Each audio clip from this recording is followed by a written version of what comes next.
Welcome to After Hours. Back to speak with us about Bill C-51 and what it means to the average everyday Canadian is Charles Boylan. And he is with a working group to repeal Bill C-51. Welcome back. Well, it's a pleasure. Thanks very much. It's an honor. This is part 2 now. Right on. You went over in the last segment that your last visit what the major concerns, the 5 talking points about Bill C-51. Correct, yes. Can you just quickly review those for anyone who didn't see that first? Sure. First of all, to understand that it's a omnibus bill, so there's lots of acts and changes to other laws that are in it. It's a very long and complicated piece of legislation, and it totally changes the landscape for security. The other thing I mentioned is that it's not anti-terrorism. It doesn't talk about terrorism. It talks about security in the main. Then there's first point was the Canada Information Sharing Act, new act, and that allows the government to share not information about particular individuals, but about the entire database for 17 agencies, which includes all the police forces plus the health system, plus Revenue Canada, plus Veterans Affairs, and so on. And they're shared with what they're called the 5 Eyes, United States, Britain, Canada, Australia, New Zealand. And so what we're looking at here really is the creation of a surveillance state. That's one of the most onerous points. Just to clarify very quickly, the sharing aspect of the bill, information sharing, that isn't Canadians as a whole in terms of just our numbers with regards to that information coming out of those. It could be specific individuals. But it's not. That's not what's entailed here. What's entailed here is an entirely new landscape. Okay. Okay, we're talking about taking whole databases. And you'll remember the National Security Agency in the United States got caught by the whistleblower Edward Snowden, right, who brought it to attention of what they were doing.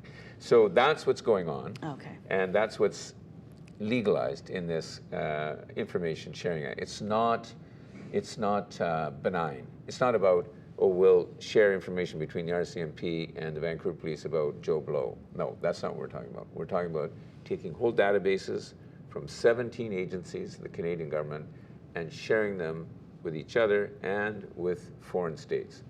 So the second point is the no-fly list. So there's the old US-style no-fly list, which was found to be unconstitutional in the United States. But there's the creation of a new slow-fly list, and that's the one with the story about the children that were headed off to Disneyland and didn't make it because they were on the slow-fly list. And the point I made last week was that the hook here is that it's a means by which you can recruit agents to provide intelligence for the intelligence system. By not allowing them entry back into their own country. By not letting them back into their own country. Say, oh, yeah. So that's a hook there. And there's been no evidence of any of these no-fly lists stopping any violence on planes. We don't have any obvious evidence about somebody having been approached and told, we can help you gain entry back into your country if you do this. We're just saying that, or you're just saying that would be a possibility. Well, a possible scenario. I know of no concrete examples in Canada. There are concrete examples in the United States of America. Okay. There are actual documented FBI stories, and they're publicized. Where the concern comes in, right? Okay. Yeah, exactly. And then there's this question of preventive arrests. So on the suspicion that they'll do something criminal, now it's just a suspicion, and also the extended stay of detention has been expanded. And also there's this new phrase, a novel phrase that has not been in Canadian law before, and that is the promotion of terrorism in general. So that's put a chill on free speech because nobody knows what promoting terrorism in general means. Okay, right. It's very broad terminology. Very, very broad. There's simply no precedent for it in Canadian law. Legal scholars are totally perplexed. They think it totally violates charter rights, and so on. And that could go anywhere from somebody who just says, well, I don't like Bill C-51, all the way to somebody who's actively saying, come and join our group, and you will, join an action group to create terror. Like, you know what I mean? Yeah, but it's not. It won't be like that. It'll be of a political nature. It'll be something like stopping Bill C-51 and organizing an illegal action, because part of the Bill C-51 says terrorism is extended to mean doing something detrimental to Canada's economy. So it could even be a general strike. It could be a strike. Oh, I see. Oh, yeah. Yes, So that's why the trade union movement's in on this. It's such a big blanket. Very, very broad. I told you it's everything from everything. Changes the landscape of. It creates a surveillance state, and it does more than that. It creates a police type state, a political police state, a secret police state, if you will, through the changes proposed to CSIS. So CSIS was originally established, as you know, to just do surveillance, intelligence gathering. Right, and then the RCMP was to do the policing, and they're supposed to be visible and accountable and so on and so forth. Everything is supposed to be open and above board. But now you have the surveillance police being empowered to do arrests, to do various things, and they can do that with no control over them. And not only that, they can go to a judge and get a warrant from a judge to say that the judge gives you permission to violate the constitutional rights of person X, Y, or Z. So basically, they're deforming the whole notion of what the court is supposed to be about. The court and the judge is supposed to be about defending your charter of rights and freedoms, not about giving permission to a police force that is not... That's going to take away your rights. Exactly. So those are some of the main features, and I mentioned others, that you can't sue the government now for violations of your constitution, like the REAR case. That kind of thing will never happen again under this act. So I'm sorry, if your rights are trampled on or disregarded by the government, and it has nothing to do with the subject of Bill C-51. Right. It has to do with anything that, in terms of your rights, you have zero legal recourse? Well, I won't say that. I'm not a lawyer. But I mean, in terms of suing. What I understand from Michael Vaughan, who is the chairperson, or one of the spokespersons of the BC Civil Liberties Association, and a lawyer, that basically you will not have a repetition of the REAR case, where an action by the RCMP with the FBI resulted in him being kidnapped and taken to Syria, tortured. Remember what happened. I mean, this was pretty awful stuff. And then through a public inquiry, it was found that all these terrible things happened and that he had nothing whatever to do with terrorism, and that the RCMP tattletaling gossip given to the FBI was just erroneous. And bear in mind, that's never been cleared away from the FBI. So he still will be in jeopardy to go to the United States of America. Right. So he got some financial compensation for that. Okay. Okay. That possibility has been closed. The door has been shut on that. I see. So Okay. you really can't just take the government and sue them or anything. Not in this realm of security. So yeah, those are the main points. So you have to have something in place, though. I mean, you can't say, keep our society safe. Let's, protect everybody from terrorism and tie the government's hands and tie the lawmakers' hands and expect them to be able to do that. It's somewhere along the line, they have to have the powers to be able to actually look into that person's background, or to gain access to the information that's going to help them combat these terror groups. See, the very notion that a person's rights, including the right to security, which is a very important right, can be protected by police powers that operate outside the rule of law is irrational. It's just, it's not going to happen. Because what you're doing is you are extending the power to take away your security to an arbitrary authority that operates outside the rule of law. That's what creating a police state machine. But Bill C-51 brings it in within the boundaries of law. It's not. Well, not but laws. I mean, they're saying, I guess, or somebody, whoever wrote it. And well, they're saying we've created a law that lifts the boundaries of law. Right. We're giving police authority to seek a document from the courts to take away your constitutional rights. I mean, this is, so the classic case, just to repeat it, is November 13th in Paris when this terrible act of terrorism took place, and the government immediately passed a number of police powers. And then it came to the attention of the National Assembly, hey, these violate the Constitution. Mm-hmm. And President Hollande said, well, we're going to change the Constitution to give them these powers. So in effect, they legalized an illegal state, or they legalized a police state. So once you do that, then you're outside the realm of democracy, you're outside the realm of any rule of law in a serious manner. I mean, in a serious sense, that if the rule of law gives you rights and freedoms, and if the rule of law prevents the police from doing various arbitrary things, if the rule of law prevents the police from carrying out black flag operations, well, then there's some control. But if you have a lawless state in that sense, then you are in a very serious, you're in a pickle. And that's where we're ending up. So in effect, civil authority is usurped by police authority. And a very clear-cut example of that was when the police went wild in Toronto during the G7 meeting. Do you remember that? And they did all sorts of stuff. Criminal stuff. And, But you can't, I mean, until it's been proved in a court of law. They did prove it in a court of law. They did? Yeah. There were court cases. Only a couple of people got their hands slapped, as a result of it. But there were cases against police officers, and there were judgments to be found against them.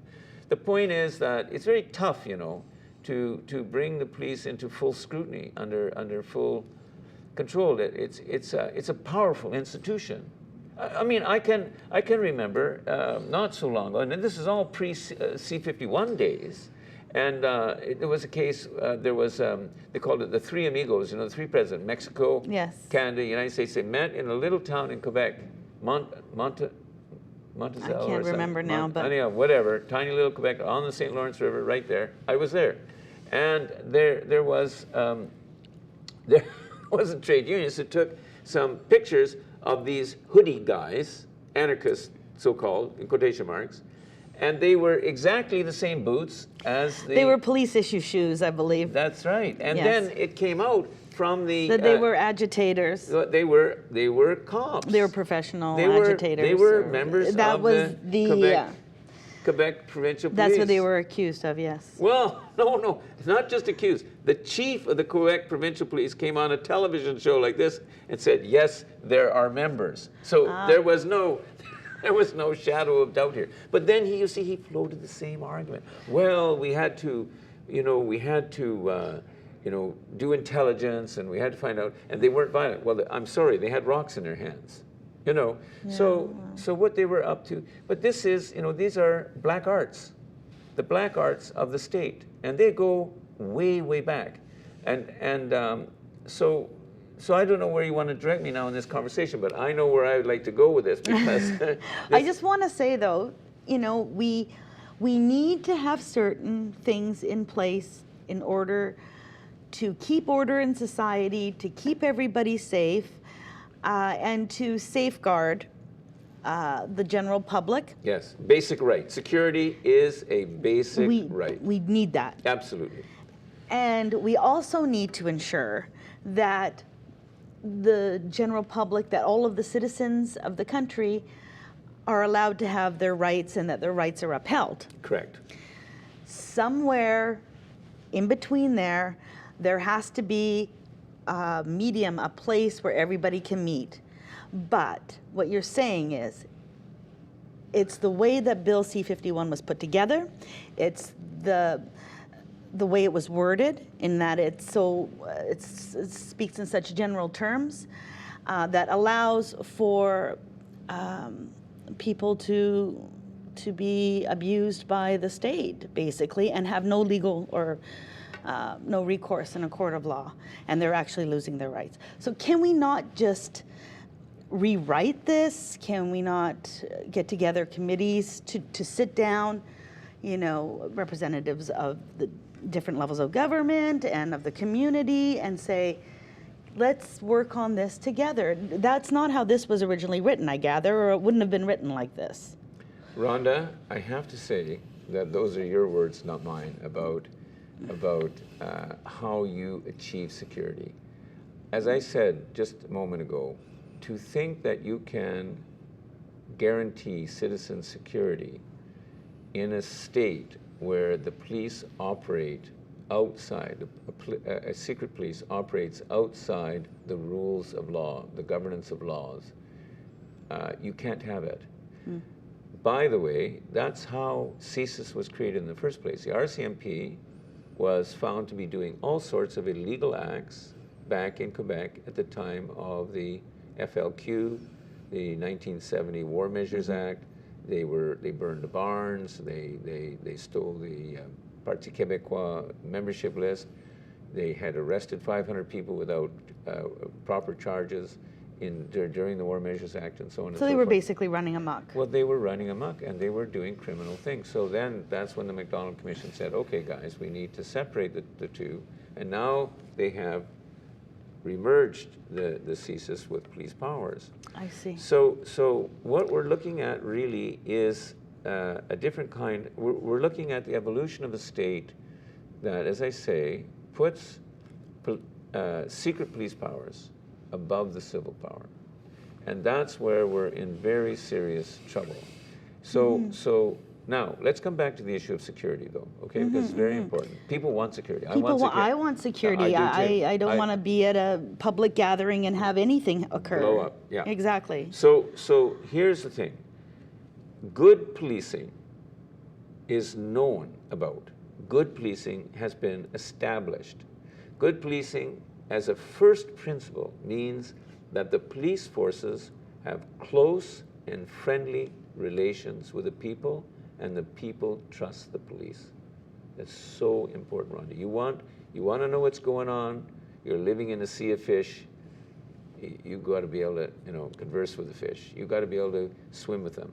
Right. And so, if you have police forces who don't hold that trust, and this is, for example, a very classical, ongoing problem between the RCMP and the Native communities across Canada. They have just so many years of experience that there's a real palpable tension between. And there was just recently this killing of two people in a small town in BC. It was an elderly lady and her son. And then the mayor had to come out and say, please talk to the police, be open with the police, and don't be scared of the police. Well, there is a fear of the police, and that's not going to help provide security. I see what you mean. Yeah. I do see what you mean. And then there's also that whole idea of Bill C-51 kind of. So, sorry, can I just interrupt you, Rhonda, for just a second? So just to come to your conclusion, Bill C-51 cannot be rewritten. Bill C-51 has to be put in the garbage can. It has to be repealed. There's nothing useful in Bill C-51. It's all about creating a security kind of what do you call it when you're like a spying fishbowl, on surveillance like state. you're living in a surveillance where state. everyone and anyone can see exactly every tiny aspect of your life. Yeah, I get that. The other thing, the only thing that I see is because of the way Bill C-51 is worded, it does generate more fear and more division between the public and the government. And like, for instance, with your group, the Islamic community, has there been a lot of participation from them in your groups? Because, and the reason why I ask this is, I bet there are some people out there saying, well, you know, they would expect that because, of course, who would want to get rid of Bill C-51 except, you know, well, of course, it's going to be people who are jihadists. They don't want Bill C-51 to be, you know, to wield any power. They want to get rid of it. And so, you know, in a way, do these people feel like, well, if we get involved with an anti-Bill C-51 group, it's going to cast suspicion on us. People are going to start looking at us as possible terrorists. So do you think that somehow it's had that effect and it's hindered people from getting involved in these groups that speak out on certain things, you know? No, I don't think so. First of all, amongst the activists that have been in the working group, there are, I think, 2 or possibly 3 persons who are of general background, you can say Muslim background, or from countries of, you know, Muslim culture or so on. They may not be Islamic really, countries. yeah, they may not be. No, they're kind of Islamic countries. Like you can say, if you come from Canada, you're a Christian. Well, right. Well, there are many other religions. Exactly, right? Exactly. So the thing is that no, the fear generation, the generation of fear is very real. There's no question that one of the features and purposes of such legislation is to generate fear in the public, not about terrorism per se, but about being political. Oh, that's where the fear is. Now that okay. is. Now I'm going to say to you. I thought maybe that was just an outcome of it, but was not planned. And you're saying that was planned. Oh, absolutely, absolutely. One of the. Because I wouldn't think, you know, it's really planned. They just want to have access to all this information for good reasons. But you're saying. No. The good reason is, among other good reasons, for those who, you know, want to keep the status quo in the society and don't want objective problems that exist in the society to be sorted out in a political way. Because, you see, once you take violence out of the equation, once you take terrorism out of the equation, once you take hysteria and war and occupation out of the equation, what's left? Negotiations, discussion, politics. Right. So that's the humanistic, human-centered way of solving problems. And that's how something like this should be put together. Yeah. Everybody's sitting down.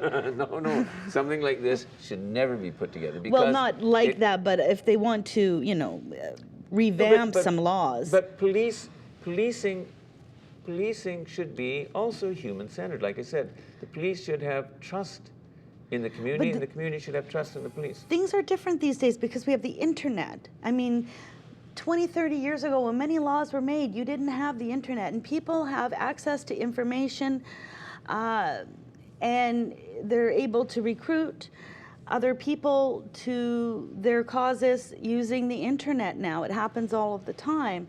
So don't you think that that creates a situation where maybe we should go back and just, you know, relook at some of these laws and maybe extend or create a few new laws? You know, we don't have someone here from the other side to yeah, no. So I understand what you're. I hear you trying to and also you're quite fairly representing a good part of official narrative, which is important to have to deal with. The thing I would like to persuade people who are watching the show is that political police and surveillance states have their origin they're quite old. They're the dark arts of the state. Whether you go back to Borgia or Queen Elizabeth I or Hitler. Well, yeah, I mean, then you get really dark. And so what we want to do is we want to evolve beyond that. You know, what we really want to do is we want to we're in modern times, you know, so we have all this scientific information which permits the scooping of this baseline data, but that also gives us a huge opportunity to make decision-making together, to get real information, to have a discussion across British Columbia. Is it rational to flood a river with an alluvial valley that can grow food to feed 1 million people with the Site C Dam? Right. Shouldn't we have a conversation about that and make a political decision about that, and not have to worry about some people who've been misled by the police to put a pot bomb on the legislative steps and spend hundreds of thousands of taxpayers' money to involve these people in a silly stunt. Yeah, which really resulted in nothing. Yeah, And but if hardship to anything, those people. And people not liking them, people saying, "How dare you do Exactly, something like this?" And it yeah. just you lose all your credibility. Yeah,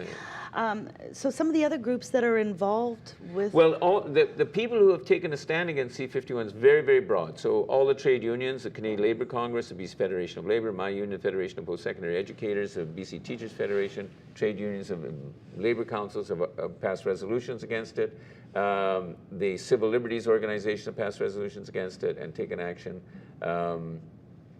Broad sections of the population. The Native people, the Union of BC Indian Chiefs, Grant Chief Stuart Philp went to Ottawa. Outstanding Native people went there, so on. So there's a broad consensus of people who are activists, because don't forget, these things, this law could be used against workers in a strike that affected or against the native band. or against a native band that was doing a sit-in or whatever, or a blockade. So very broad sections of people, and national minorities, and the Muslim community itself, of course, feels very pinched, very attacked. And I've heard them at a conference that they organized speak very openly. You know what? We're really tired of being put on the defensive because we are of Islamic faith. That's or even dissent. Yeah, or even of dissent. And they say we want to enjoy our rights the same as all other Canadians, and so they should, be allowed. And these kids who might get misled by all this stuff that's going on, how about, financing some real good servicing to assist these kids get out of it, And you don't do that just with a no-fly list. We just have 1 minute left. What are you hoping happens next, or what would the next step be? Hoping that sufficient public pressure can be brought on the Liberal government to, in fact, scrap Bill C-51, full stop. Completely. Absolutely. And the Repeal Liberals, it. are they? Oh, the Liberals, that too bad we didn't get in that a little bit sooner. The Liberal Party, I think, has already misstepped because they've sent one of their personnel with the Minister of Security, Goodale, to England to study the British model for looking after secret police. Well, you couldn't find a worse model in the world. They've been running the world's biggest empire for a couple of hundred years, and they're masters at using secret police and infiltrating and dividing people, and setting conflicts, Catholic versus Protestant, Muslim versus. But there's some that might say maybe not. Well, if you, even you can look at Vancouver. They put a British agent here by the name of Hopkins. At the time of the Komagata-Maru incident, and there's so many stories, Rhonda, we could go into about how Britain has used secret police to basically brutalize the population. Maybe in the future, after we finish our break for the summer and we come back, we could do a part 3. I would love it. Great. Well, thank you for coming and being on the show, and thank you for watching, and I hope you learned something today, and till next time. Thanks so much, Rhonda. Thank you. Pleasure.